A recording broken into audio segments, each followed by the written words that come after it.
tells Donald Trump to hand over his financial records. And now the news in detail. The Seamen and Waterfront Workers Trade Union is calling on the government to settle outstanding negotiations for port workers.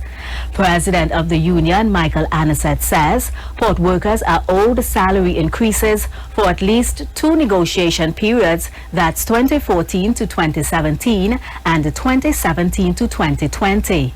According to Anisette, last year in 2019, the Minister of Works and Transport, Rohan Sinanan, promised to fast-track these payments, 12% increase to almost 1,500 port workers. Anisette said during the COVID-19 lockdown, port workers worked hard to keep the economy going.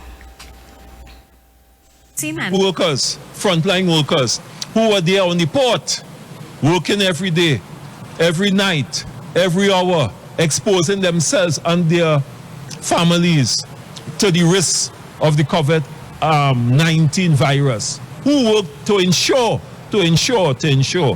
that this country get the goods and services, that the health sector got what was required.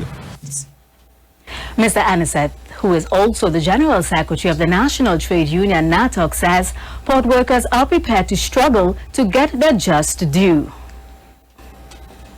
Begging for, it's a right, it's a fundamental human right, and the right to live under good salaries and conditions is a fundamental human right, and we will continue our struggle. We will continue to demand until the powers that be hear the voices of the workers. In other news, the Election and Boundaries Commission says there is no law to mandate the wearing of masks when voting during the COVID-19 pandemic. On Tuesday, a mock polling station was set up by the EBC ahead of the August 10th general election. Ministry of Health officials were present to observe the proceedings and to make recommendations on public health guidelines. The EBC says the mock polling station exercises was done to assess its level of preparedness for upcoming elections, which will be conducted under COVID-19 guidelines.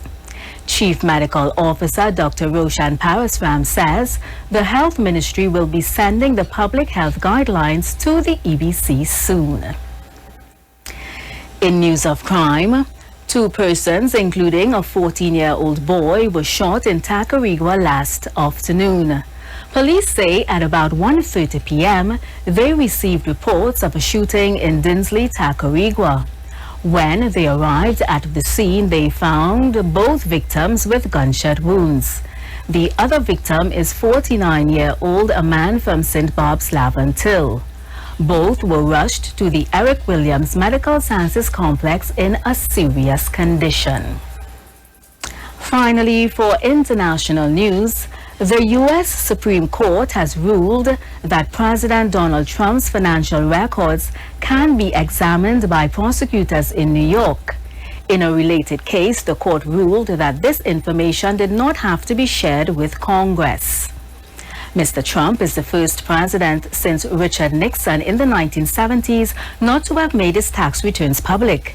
His lawyers had argued that he enjoys total immunity while in office and that Congress had no valid justification to seek the records.